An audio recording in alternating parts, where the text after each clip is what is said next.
네, 반갑습니다, 여러분.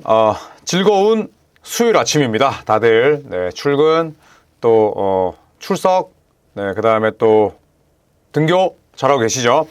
네, 오늘은 세크라멘토 킹스를 이야기해볼까 합니다. 저는 많은 분들이 아시겠지만 제가 크리스 웨버를 워낙 좋아했기 때문에 세크라멘토에 대한 애정이 좀 남다른 편인데, 최근에 세크라멘토는 좀 부정적인 그런 일들이 많습니다. 불과 몇 년 전까지만 하더라도 세크라멘토는 3번 시드를 받았고, 그리고 마이크 브라운 감독이 올해 감독상을 수상하면서 굉장히 장밋빛 미래가 놓여 있을 줄 알았는데 그 흐름이 지속되지 못했습니다.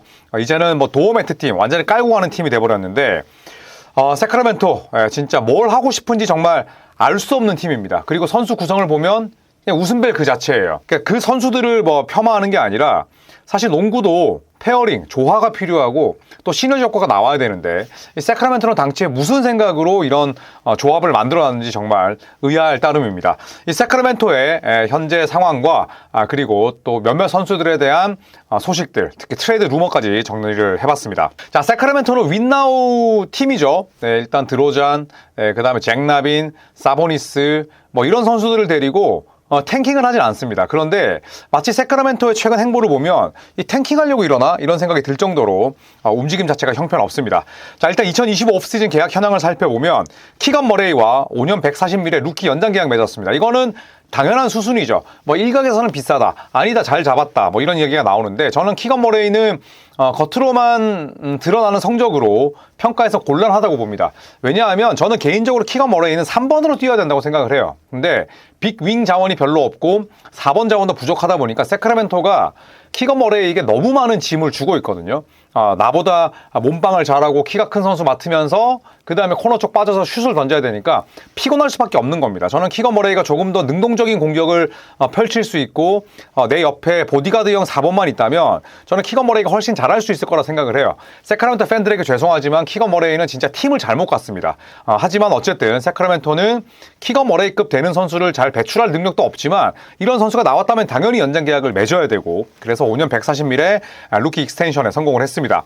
자, 그리고 나서 데니스 슈로더를 사인 앤 트레이드 영입을 하죠. 3년 45밀. 여기에 러셀 웨스트브룩을 FA 베테랑 미니멈으로 비시즌 끝자락에 데려옵니다. 드류 유뱅스와 FA 1년 미니멈 계약을 맺었고, 왜냐하면 트레이 라이스가 유럽으로 떠났기 때문에 4번이 없었어요. 4번, 5번 자원이 없습니다. 유뱅스를 데려온 건 그나마 다행이었고, 다리오 샤리치를 트레이드 영입을 하는데 지금까지 쓰지 않고 있어요. 요나스 발렌슈나스와 맞트레이드. 그런데 덴버는 발렌슈나스를 잘 쓰고 있고 세크라멘토는 샤리치를 활용하지 못하고 있습니다. 더 큰 문제는 각종 트레이드 루머로 팀을 한번 뒤흔들었다는 거죠. 특히 말릭 몽크, 세크라멘토를 좋아해서 4년 78밀에 남았는데 내보내고 싶어서 트레이드로 한번 루머를 만들어냈었고, 데빈 카터 마찬가지입니다. 상대적으로 나이가 어린 유망주긴 합니다만, 물론 데빈 카터가 많은 걸 보여주지 못했습니다만 데빈 카터, 말릭 몽크 트레이드 루머가 계속 나돌았었죠. 자, 결국에는 이번 여름에 가장 큰 변화는 슈로더 웨스트브룩의 영입, 그리고 키건 머레이와 연장 계약이었습니다. 그런데 머레이는 지금 부상 때문에 나오지를 못하고 있고 11월 12일 아침 현재 세크라멘토의 성적은 3승 7패, 승률 30%입니다. 잭 라빈이 굉장히 또 실망스러운 그런 인터뷰를 하기도 했었는데 팀에 실망했다. 현재 현실은 서부 컨퍼런스 13위, 상당히 좋지 못합니다. 부정적인 지표를 좀 들고 와봤습니다. 긍정적인 게 별로 없긴 해요. 3점 시도 개수 29위, 3점 성공 25위. 웨스트브룩, 물론 웨스트브룩은 지금 3점을 잘 던지고 있지만 데니스 슈러더, 더만 드로잔, 사보니스를 주전으로 쓰는 팀이 3점이 좋을 수가 없잖아요. 2점 성공률 25위, 3점이 구리면 2점이라도 잘 넣어야 되는데 2점 성공률이 25위입니다. 그리고 공격 리바운드 28위, 수비 리바운드 22위. 디에런 팍스가 그렇게 외쳤던 빅 윙의 영입, 빅 윙의 존재가 없다 보니까 또 사보니스도 갈비뼈 부상 때문에 빠졌고, 지금 보드 장악력도 별로예요. 거기다 블락슛 26위, 사이즈가 적고 수비 지향적인 선수도 별로 없습니다. 평균 득점 29위, 현대농구에서 110점 못 넘기면 이길 수가 없죠. 야투 허용률 29위, 수비마저 엉망입니다. 정리하자면 더럽게 못 넣고 외곽슛도 없는데 상대는 킹스를 만났을 때 날개를 답니다. 저는 3승도 신기해요. 그만큼 지금 흐름이 좋지 못합니다. 자, 이런 세크라멘토의 비정상적인 로스터, 포인트 가드 잔혹사가 있죠. 더 거슬러 올라간다면은 물론 제이슨 윌리엄스나 마이크 비비 같은 좋은 선수들도 있었지만 또 아이지아 토마스가 2라운드 60순위로 세크라멘토가 흑석에 진주를 캤는데 오랫동안 또 활약하지 못했고요. 가장 최근에는 타이리스 할리버튼, 데이비온 미첼, 디에런 팍스가 있었습니다. 물론 데이비온 미첼 같은 경우에는 살짝 좀 티어가 떨어지긴 합니다만 그만큼 세크라멘토가 2020년대 이후에 좋은 선수들을 드래프트로 많이 건졌어요. 첫 번째가 타이리스 할리버튼이죠. 2020년 드래프트 1라운드 12순위니까 로터리 픽 끝자락이었습니다. 로터리 픽은 14순위까지잖아요. 네, 플레이오프에 총 16팀이 가니까 그 반대로 보시면 됩니다. 사보니스 영입을 위한 조각으로 인디애나 페이서스로 이적했어요. 이 트레이드를 그 누구도 멍청하다고 하지 않습니다. 왜냐? 서로 윈윈이 됐기 때문에. 하지만 할리버튼 사례를 이야기하는 건 결국에는 지금 포인트 가드가 남아있지 않기 때문입니다. 이게 2010년대가 아니라 2020년대에 일어난 일이고요. 데이비온 미첼, 수비가 굉장히 좋은 선수인데 2021년 드래프트 1라운드 9순위니까 할리버튼보다도 더 빠르게 뽑힌 선수였죠. 드래프트 클래스는 다르지만. 킹스가 초반부터 이 데이비온 미첼을 리더 그룹으로 분류할 정도로 큰 기대를 걸었습니다. 근데 미첼이 성장하지 못한 것도 있어요. 수비는 좋은데 슈팅이 떨어지다 보니까 또 수비는 좋지만 사이즈가 작다 보니까 대학 시절 벨러 대학 때 보여줬던 그런 불독 같은 면모를 보여주지 못하긴 했어요. 결국에는 새 시즌 이후에 토론토 랩터스로 트레이드를 했고요. 현재 마이애미 소속으로서 에릭 스포일스라 감독의 총애를 받고 있습니다. 뭐 어쨌든 세크라멘토가 굉장히 높은 순번에서 뽑은 선수이기 때문에 미첼도 한번 소개를 해봤고요. 세 번째 선수는 가장 세크라멘토가 사랑했던 선수죠. 디에런 팍스입니다. 2017년 드래프트 1라운드 5순위로 지명을 받았는데 기대만큼 혹은 기대를 뛰어넘는 성과를 냈습니다. 켄터키 대학 출신답게 망하지 않았고요. 2010년대 이후에 세크라멘토가 낳은 최고의 스타죠. 물론 그 이전에 크리스 웨버도 있었고 페자 서요코비치도 있었지만 그 이후에는 완전히 암흑기였단 말이죠. 팍스가 킹스의 새로운 프랜차이즈 스타로 활약을 했었는데 연장 계약을 남겨두고 있었습니다. 그런데 팀 성적이 또 갑자기 좋지 않았어요. 그리고 마이크 브라운 감독 갑자기 잘랐습니다. 근데 구단이 마이크 브라운 감독을 잘랐는데 디에런 팍스만 총알바지로 내세우고 구단은 뒤로 숨었어요. 팍스 입장에서 열받나요? 열 안 받나요? 저 같아서 빡쳤을 거예요. 그 다음에 디에런 팍스는 굉장히 그 플레이 스타일이나 외모랑 다르게 아주 내성적인 선수입니다. 딱 플레이 스타일, 그다음 외모 이런 것들을 외양을 보면은 상당히 튈 것 같잖아요. 약간 자모란트급, 약간 관종 같은 느낌이 있는데 전혀 그렇지 않아요. 다만 그 디에런 팍스가 팀의 주야장천 원했던 거는 빅 윙의 영입이었습니다. 그런데 세크라멘토는 귀담아 듣지 않죠. 계속 이상한 선수들만 중복 영입합니다. 팍스가 거기에 대해서 굉장히 실망을 했고 무엇보다도 감독을 잘랐을 때 그 흔한 홍보팀의 멘트 하나 없이 디에런 팍스를 딱 총알바지로 내세우니 팍스는 거기서 완전히 빈정이 상한 거죠. 결국에는 어네피 또 트레이드 요청합니다. 샌안토니오 스퍼스로 지난 시즌 중반에 트레이드가 되면서 세크라멘토는 순식간에 프랜차이즈 스타를 잃게 되죠. 물론 잭 라빈을 데려오긴 했습니다만 잭 라빈과 드로잔? 이거 시카고 불스에서 봤던 장면 아니야? 그 실패한 조합을 다시 영입을 했으니 세크라멘토가 별로 좋은 평가를 못 받았어요. 더구나 디에런 팍스를 내보내면서 샌안토니오 스퍼스로부터도 픽을 받았는데 그 픽이 죄다 상했다는 표현은 그렇지만 죄다 보호 조건이 빡센 픽이었습니다. 세크라멘토가 또 장사를 못했던 거죠. 자, 이렇게 되면서 순식간에 포인트 가드 자원이 사라졌습니다. 눈 떠보니까 포인트 가드가 없어. 그래서 부랴부랴 데려온 선수가 데니스 슈러더, 러셀 웨스브룩입니다. 자, 두 선수를 무시하는 건 아니지만 이 두 선수가 함께 OKC에서도 뛰었고 LA 레이커스에서 호흡을 맞췄지만 디에런 팍스 한때 할리버튼이 있던 팀이 슈러더, 웨스브룩으로 바뀌었다? 절대 업그레이드라 볼 수가 없죠. 나이도 그렇고.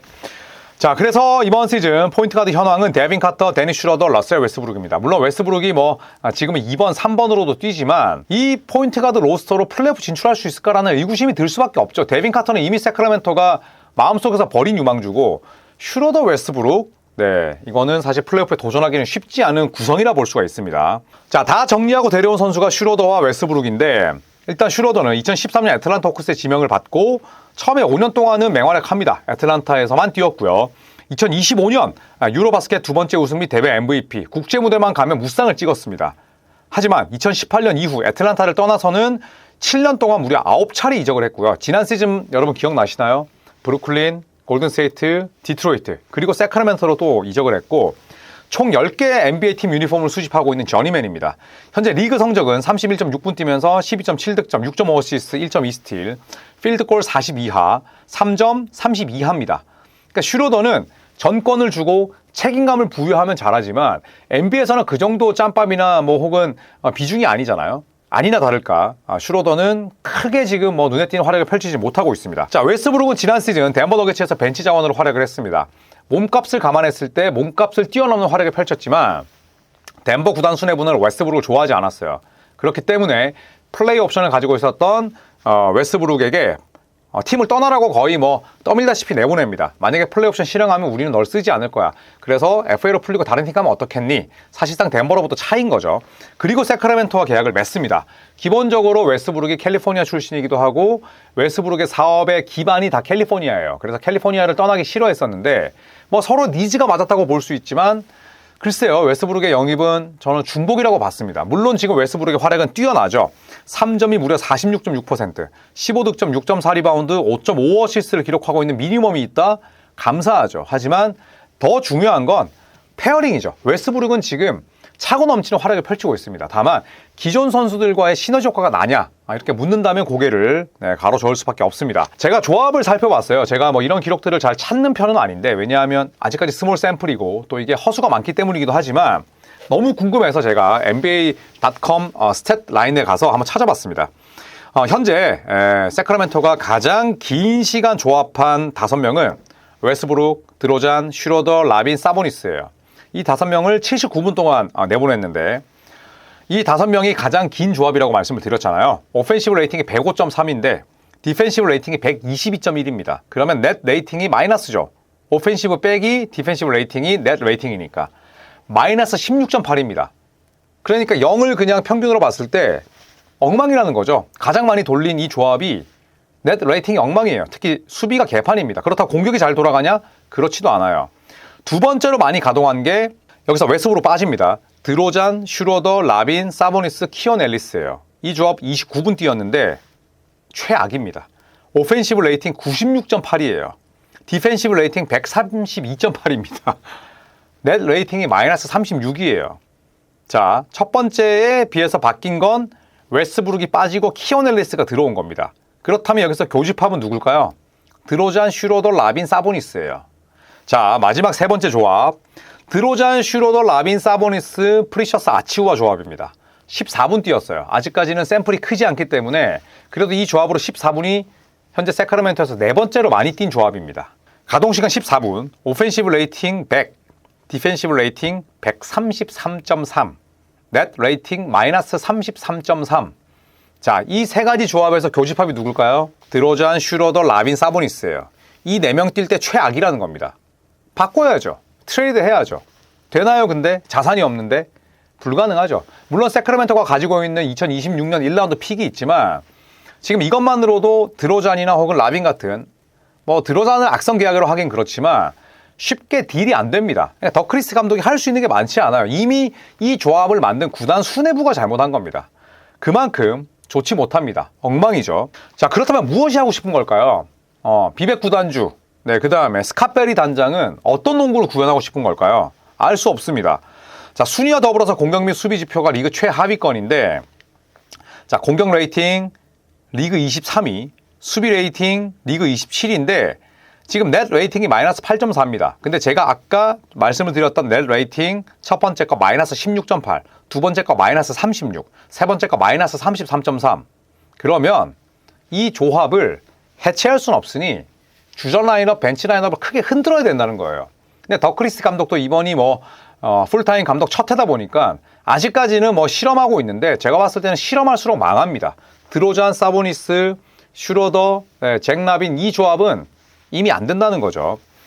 자, 1, 2옵션을 비롯한 주전들의 이름값만 놓고 보면 플레이오프 컨텐더입니다. 하지만 전성기 지난 선수들이 많고요. 결국 에너지와 조합, 페어링이 문제죠. 공격과 수비 모두 현재로서는 절망적인 상태입니다. 지금 이 세크라멘토의 기록들이 나오는데 죄다 좋지 못하죠. 넷 레이팅만 보더라도 쉽게 알 수 있고 세부 지표도 엉망입니다. 자, 그런데 현지에서는 또 사보니스에 대한 이야기가 나옵니다. 이 사보니스는 세크라멘토 이적 이후에 어시스트가 최저입니다. 2021-22 시즌 트레이드로 와서 15경기 뛰었을 때도 5.8개였어요. 미드 시즌 도중에 트레이드인데 5.8개나 기록을 했습니다. 그리고 2022-23 시즌 이때가 세크라멘토가 잘 나갔을 때죠. 7.3개. 2023-24 시즌 무려 8.2개. 그리고 지난 시즌 6개. 근데 올 시즌은 3.9개입니다. 더 크리스티 감독이 시즌 초반에 무슨 얘기를 했었냐면 시즌 개막을 앞두고 사보니스를 덩커 스팟 바깥으로 뺄 것이라는 얘기를 했어요. 그런데 사보니스는 3점을 많이 던지는 팀이 아니고 또 45도와 정면에서 핸드오프를 하고 그 이후에 롤, 그 다음에 가드와 가드 간의 픽앤롤을 하거나 사보니스를 스크리너로 쓰지 않을 때에는 사보니스가 덩커 스팟에 있었습니다. 그러면서 뭐 레이업이나 혹은 골 밑에서 패스 받아서 뭐 포스트업, 숏점퍼, 그 다음에 덩크를 터뜨렸던 선수인데 지금까지 더 크리스티 감독의 사보니스의 롤 변화는 대실패입니다. 왜냐? 사보니스가 잘하는 플레이를 장려해야죠. 지금 세크라멘토에서 가장 플레이를 잘하는 선수는 여전히 사보니스입니다. 근데 그 사보니스가 아니라 지금 윙 위주의 플레이를 하다 보니까 지금 사보니스의 위력도 줄고 팀의 공격도 엉망이 된 거죠. 크리스티 감독이 여러 가지 지금 변화를 줄 수밖에 없는 그런 상황입니다.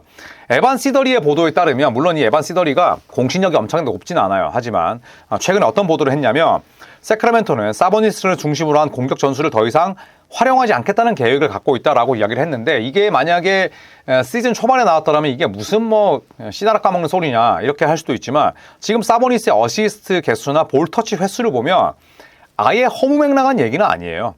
야, 그러면서 몇몇 타 구단 관계자들은 결국 세크라멘토가 사보니스를 트레이드 매물로 내놓을 것이다라고 예상을 하고 있는데 사보니스 매물로 풀리는 순간 뭐 세크라멘토는 바로 들고 일어나야죠. 사보니스가 현재 가장 세크라멘토 내에서 가치가 있는 선수입니다. 자, 만약에 할리버튼과 팍스에 이어서 사보니스까지 내보낸다면 민심이 좋아질 수가 없죠. 세크라멘토는 저도 여러 차례 가봤지만 프로팀이 킹스밖에 없습니다. 그래서 세크라멘토 킹스에 대한 맹목적인 사랑이 있어요. 하지만 사보니스를 내보낸다면 세크라멘토의 민심은 더욱더 나빠질 겁니다. 비백 구단주 그렇지 않아도 팀 운영을 개판으로 하고 있는데 이게 뭐 사보니스 내보내면 어떤 선수가 오던 간에 일단은 비판을 받을 수밖에 없습니다. 자, 인디애나로 이적하면서 할리버튼은 에이스로 거듭났고요. 또 지난 시즌 우승엔 실패했지만 파이널까지 갔습니다. 그리고 디에런 팍스는 건강한 웬만야마를 필두로 샌안토니오 서부 상위권 팀의 일원이 됐습니다. 팍스가 가세하면서 또 샌안토니오는 부상에서 회복을 했죠. 더 좋은 팀이 됐고요. 사보니스는 4년 186밀 대형 계약의 두 번째 시즌입니다. 그러니까 계약 기간이 꽤나 남아있어요. 만약에 트레이드로 내놓는다면 단기 렌탈에 대한 위험은 없는 거죠. 2027-28 시즌까지 있으니까. 만약에 세크라멘토가 이 성적에 지친 나머지 리빌딩을 선언하고 구조 및 체질 개선을 위해 트레이드를 한다면 사보니스의 가치가 가장 높습니다. 가장 많은 문의를 받을 거고요. 그런데 세크라멘토는 사보니스와 계약을 맺어놓은 상태고 이번 시즌 42.3밀, 다음 시즌 45.4밀, 27-28 시즌 48.6밀이니까 당연히 몸값은 비싸도 뭐 사보니스가 아직까지는 최전성기니까 충분히 트레이드 매물로는 현재 계약 상태가 매력적일 수는 있다라고 생각을 합니다. 본템츠가 사보니스에 대해서 어떤 얘기를 했냐면 사보니스는 좋은 선수다. 하지만 림을 제대로 보호하지 못한다. 세로 수비가 좋은 선수는 아니죠. 거기에다가 외곽 슛도 떨어진다. 포지션 대비 상대적으로 작은 피지컬. 그러니까 2m 8cm가 사실 4번을 보기에는 좋지만 5번을 보기에는 살짝 좀 사이즈가 작긴 하죠. 그렇다고 윙스팬이 길지도 않고 사보니스는 이 데스먼드 베인과 더불어서 대표적인 악어팔인데 거기에다가 효율도 지금은 떨어져 있고요. 또 워낙 몸싸움을 많이 하다 보니까 지금 갈비뼈도 다친 상태예요. 자, 하지만 이 사보니스를 트레이드 시장에 내놨을 때 세크라멘토 팬들은 사보니스를 좋아하기도 하지만 구단의 그런 일처리가 미덥지 못합니다. 지금까지 세크라멘토가 이 로스터를 만들어 놓은 것도 진짜 얼마나 일처리를 못했으면 이렇게 중복 자원을 만들어 놓고 시카고에서 실패한 조합들을 다시 만들고 또 OKC, LA 레이커스를 거치면서 딱히 뭐 그림이 좋지 않았던 웨스브룩과 슈로더를 다시 뭉쳐놓은 것만으로도 지금 웃음벨인데 과연 사보니스 트레이드를 제대로 하겠냐 이런 우려가 생길 수밖에 없죠. 자, 사보니스를 트레이드한다면 당연히 유망주 플러스 즉시 전력가 플러스 다수의 1라운드 픽 형태가 될 수밖에 없죠. 왜냐? 팀 내에서 제일 잘하는 선수니까. 다만 비백 구단주의 오너 리스크가 있습니다. 최근에는 뭐 딸까지 팀 운영에 관여한다는 루머가 있고요. 딸의 남자친구인 제레미 램까지도 지금 구단 운영을 건드린다는 얘기가 있어요. 엄청난 오너 리스크입니다. 그렇기 때문에 세크라멘토 일처리가 우려스러운 수준인데 제가 늘 말씀드렸죠. 서부의 시카고는 세크라멘토다.